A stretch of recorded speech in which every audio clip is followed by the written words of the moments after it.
Hello guys, I'm Bethany. Welcome back to my channel. Today I am doing my November wrap up, all the books that I read in November. Also, it's been cold outside, so my allergies are so bad. If I sneeze, if I'm sniffling this entire video, it's because I've been a little under the weather because of the cold weather. I feel like I just have like a cold sinuses situation. Anyways, let's talk about the books I read in November. I feel like I had a really good reading month. Found a few 5-star reads, which is very fun. And overall, I feel like I enjoyed the majority of the books that I read, which is the goal. I feel like it doesn't matter how many books you read, it's about the quality of the books. And I feel like a lot of these I really loved, and I'm excited to talk about them. So let's get into it. First, I read Broken Harbor by Catherine Cowles. This is the third book in the Sparrow Falls series by her, and I just love Catherine Cowles. I've read the Lost and Found series by her and a couple of the books in the Tattered and Torn series, and this is her new series she's been coming out with, and it is a hockey romance slash single parent, and I love both of those things so much. We all know this, and I was very excited for this because of those things, and I really loved those aspects of the book. And I also loved, like, the female main character is a single mom, so I really liked the relationship with her and her kid, and also the male main character and the kid. I feel like I always love that in a book. I love the found family in this series, and I am always on the edge of my seat in Catherine Cowles books, trying to figure out what happened, who did it, that kind of thing, like who the killer is, because her books are romantic suspenses, if you didn't know. So basically there's romance, but there's also a suspense plot, which I love, I eat up. And I feel like it keeps you engaged. There's also this protective aspect of it, where the male main character is like protective of the female main character, which I eat up. But this one wasn't my favorite by her. I feel like I didn't really connect to the characters or the story, and I feel like this series is also getting spicier than her other books, and it kind of gets cringy. I'm like, why are we doing this? I don't need the spice. I feel like her other books, like the Lost and Found series, had like 1 or 2 scenes,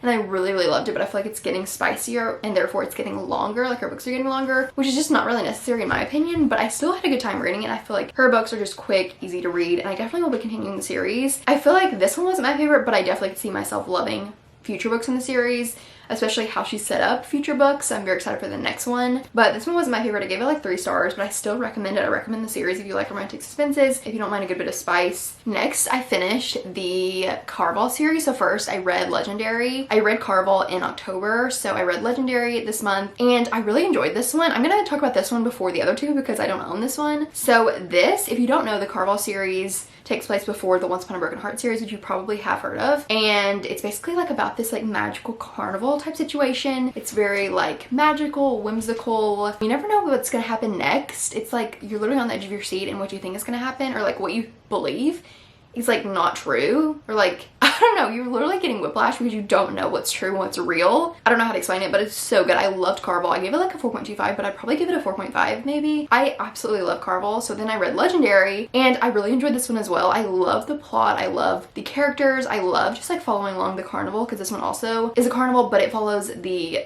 second sister. So there's 2 sisters. The first book you're following one of the sisters' POVs, and the second book you're following the other sister's POV. And I feel like overall I just like the sister in the Caraval books more. I like both of them, but I feel like I like one of them more than the other, and so Legendary was very much focused on the other sister, so I was like, I enjoyed it. I was more interested in the other sister, so I enjoyed Caraval more, but I have seen a lot of people that love Legendary more because they like the sister more, so it just depends on the character that you like. I like both of them, but I just like one sister more. You know what I mean? So I still really enjoyed this. I gave it 4 stars. It was just such a fun time. I feel like it's so cool, the like world that Stephanie Garber has created. She's become one of my favorite authors because I feel like her writing, and like literally I feel like you can picture it. It just is this like whimsical, magical fairy tale type situation. I don't know how to explain it, but I loved it. I also loved the romance in this book. It was really good. I didn't love it as much as the romance in the first book, but I still really loved it. The end of this absolutely went crazy. It was insane. And going into the third book, I was so excited for finale and what was going to happen. I also feel like in this series, if you do read it before Once Upon a Broken Heart, you learn so much about the fates and the playing cards that you don't learn in Once Upon a Broken Heart, which I did read Once Upon a Broken Heart first, and I don't necessarily regret it because I love that series so much, but I do think if you read Caraval first, you learn about the fates, the magic system, the playing cards, stuff like that, where I was like, when I read Once Upon a Broken Heart, we kind of glazed over this because you can read that as a series on its own, but I feel like Stephanie Garber has really set up the world in Caraval, so if you haven't read either of them, I definitely recommend starting with Caraval. If you've read Once Upon a Broken Heart, you would still enjoy the Caraval series, because I did. A lot of people are like, I didn't love it as much because Once Upon a Broken Heart is so good, but I absolutely loved Caraval. So as we've talked about the series, I then went into Finale, which I gave 5 stars. This is my favorite book in the series, in the original trilogy, because I did read the holiday novella as well, but this was just insane. I feel like I was on the edge of my seat the entire book. It was crazy. This is also in the POV of both sisters, which I really, really loved. I was so excited to get back to the sister from Caraval and her romance that was going on, and I just absolutely loved this book. I read it so fast because I was like on the edge of my seat. There's just so much going on, and I feel like I was like halfway through this book and I was like, so much has to happen to get to the end of this book, and I was so excited to see how it was gonna wrap up, and I feel like it wrapped up so well. I just love this book so much. I love the series, and I feel like this was the perfect end to the series, and definitely my favorite in the series. I absolutely loved it. Also, one of the characters you meet from Once Upon a Broken Heart, you meet in the series, which was really interesting and fun to see him in the series. And then I read the holiday novella Spectacular, which I loved so much. I don't want to say much about this, but basically it follows the characters from the Caraval series after the events of the Caraval trilogy, and it's so good. It's like a holly jolly wonderful time. I absolutely loved it. I gave it 5 stars as well because I just loved it so much. It's also a illustrated novella, which is just so, can you see that? It's just beautiful. The art is beautiful. I just had so much fun reading this. I read it in like one sitting, not like I read it in one sitting. It was so good and magical. I just love the series. Highly recommend you read it. Next, I read Perfect Fit by Claire Gilmore. I love this book. I gave it 4.5 stars. It basically follows Josephine, and she works in fashion, which I love that. It's so fun. And she runs into her best friend from high school's brother, and there's a little bit of history there, and they end up kind of working together. I feel like from the very beginning I was very interested, very excited to keep reading, and I feel like the characters are just so sweet. I went to one of Claire Gilmore's book signings. She's just such a sweet person. I feel like it translates into her characters. They're just such sweet, kind people, and the guy was so sweet. The things he did for the female main character were just so sweet. He was just so kind and intentional, and I also loved that the female main character worked in fashion. I love like Project Runway. Anything about fashion I find so fun, so I love that in this book. I also feel like there's a good amount of depth in this book, which I really enjoyed, and I really like Josie. I feel like I really related to her as a character. This was also our book club pick at my local bookstore in the month of November, and we had just such a fun discussion about it because we all loved it. So yeah, gave it 4.5 stars. Highly recommend. I think there's like one spicy scene. There's not much spice in this book. I definitely recommend if you haven't read it. It's just such a cute, fun romance, and it's pretty short. It's like 340 pages. I feel like it was just like a soft, sweet romance, and I just highly recommend if you haven't read this, if you haven't read Claire Gilmore, you should pick this up. Next, I read A Fine Line by Juliana Smith. This is the last book in the Wells family series, and I just loved it. I love Juliana Smith's books. We've just become friends since me reading her books, and actually in November I went to her little release party, hung out with her, got coffee with her. She is just an angel. One of my friends who I love, the best person, but also she writes such good books. I was so excited for this book. It's like a kind of enemies to lovers type situation, but also Crew struggles with anxiety, and also the ADHD rep was in this was really good, and I feel like I like related to Crew and his anxiety, and I loved the way that Juliana portrayed it. I loved Winnie, the female main character, and she also lives in a small town in Alabama, which definitely related to her, and I loved that. You also see a little bit of the small town in Alabama, which I loved. This is perfect to read in the fall, but especially right now. There is a scene during Thanksgiving, so if you want to read it right now, I highly recommend, but also recommend the whole series.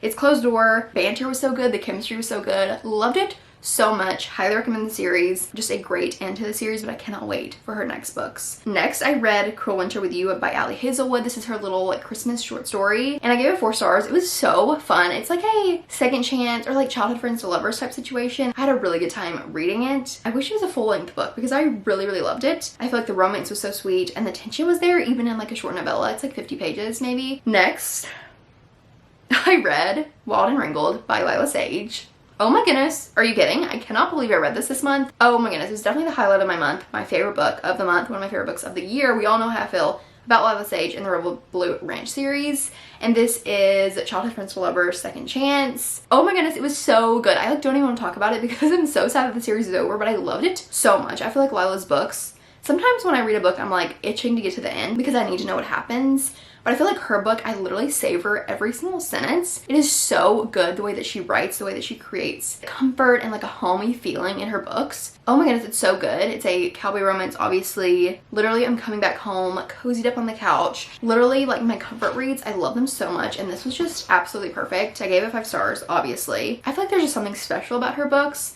and I want to savor every single line of her books when I read them.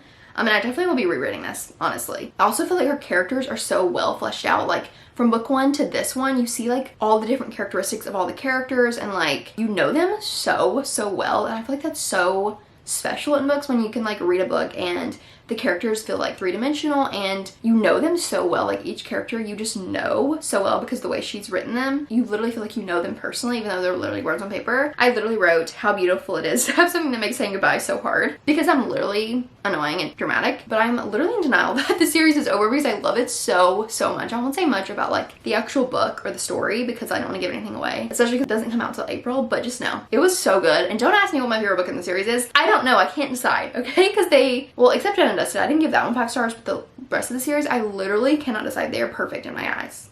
So, okay, next, I'm gonna shut up about that. I reread If Tomorrow Never Comes by Allison Ashley, which comes out January 28th of 2025, and I just love this book so much. I love her books so much. They're also closed door, and I'm not gonna go on much of a tangent. I did a couple months ago in a wrap up, but just know this couple, they are soulmates. Her books are just so good. You feel the chemistry, the banter, the tension, the angst. Anything the characters are feeling, you are also feeling, and like the love between these characters, her writing.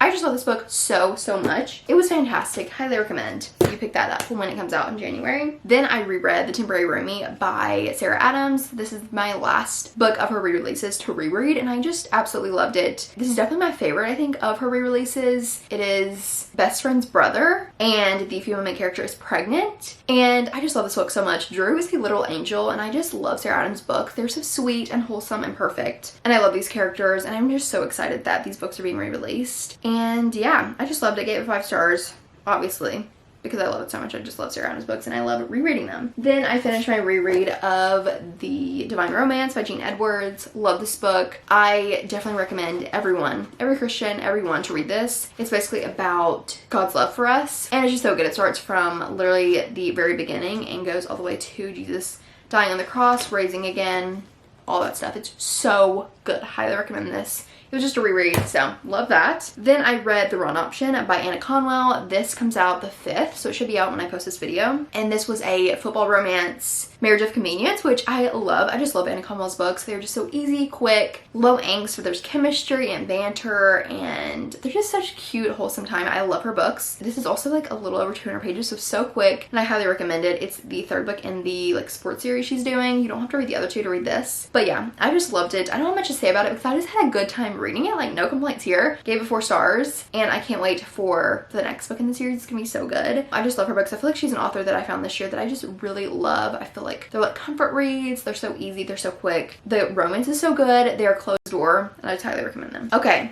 lastly, I read Chain of Gold by Cassandra Clare. Finally finished this book because I started it, I think, in August. Softy and F'd it, and then finally finished it in November. This is in the Shadowhunter universe, and the way that I read it, I read the Infernal Devices first, and then I read this, and I definitely recommend doing that. Do not read The Last Hours, which is this, until you read the Infernal Devices, because this follows the children of the characters from the Infernal Devices. So basically what I'm telling you, unless you've read the Infernal Devices, is like not great information because you need to read the Infernal Devices before you read this. Also, I've seen people read the Mortal Instruments first in this Shadowhunter universe. I do not recommend doing that. I recommend starting with the Infernal Devices because that's how it is in timeline order. It's also fantastic. I love the Infernal Devices. So anyways, I picked up The Last Hours. This is Chain of Gold. It took me a minute to get into this book. I feel like it's just so long, and I don't know what it was. I was just kind of bored. Also, there's so many characters. I was getting so confused. I literally had to write notes in my phone of all the characters, how they connect, all that stuff, because I couldn't keep up because there's so many of them. But once I figured out the characters, I was good. But I did enjoy this towards the end, like the second half, or like the last like 25% was really good. It was really crazy. I was very excited to go into the second book, which I will not talk about much, but I did finish it at the very beginning of December. But I don't want that to affect this because I'm just so annoyed at the second book. But to talk about the first book, I did enjoy this. I think overall these books just should be shorter. Like, they don't need to be this long because I feel like there's so many scenes that just could be cut out that they're not really relevant to the plot. I'm like, we don't really need this, which I guess it's like building the found family, which I get, but I'm also like, it's a bit long. Like, the second book was 650 pages, this one's like 580, and then the third one is like 780 pages. For what? Why do we need it to be that long? I don't know. And also I feel like because I didn't like absolutely love the series, I'm like, I don't need it to be this long. But I read the Infernal Devices, like I said, and those books aren't long. I think the first 2 are like between 400 and 500 pages, and the third one's like between 500 and 600 pages, which I think is a great length. Like, we don't need it to be longer. These books are so long, and I do not understand why they're so long. I did give this 4 stars. I did enjoy it, and I was excited to continue the series. But I'm just so annoyed with the second book that who knows when I'll finish the third one. Hopefully I will finish it in December. But I also listened to a little bit of this, which I really enjoyed the audiobook because there's a British narrator. I didn't even tell you what this series is about. Basically, the Shadowhunter world is about these demon hunters that live in London in like the 1900s, late 1800s, and it's like the Regency era. There's courting, things like that. And I really love that. I feel like I really love that in a fantasy, I've come to learn. But Cassandra Clare will make you suffer. And that is a fact. Like, if you want to suffer, read her books because they are brutal. They really are. And I've read a lot of fantasy. I've read the Throne of Glass series, and Cassandra Clare literally makes you suffer. I can't say I recommend the series because I haven't finished it and I'm annoyed at the second book, but I highly recommend the Infernal Devices. And in order to continue the series, you do have to go to the last hours, and then I think after that you read the Mortal Instruments. But so far the Infernal Devices are like my standout fave as I continue the last hours. I do love these characters. Like, I love seeing the characters from the Infernal Devices in the series, and I love their children. Like, I really do. I love the found family, but I just feel like overall there was a certain plot in the second one that pissed me off. I didn't finish it in November, so I can't really talk about it, but I feel like it is relevant because this is the first book in a series. And am I going to continue it? I did continue it, and I am like 50 pages into the third one, but I have put it on pause because it has pissed me off.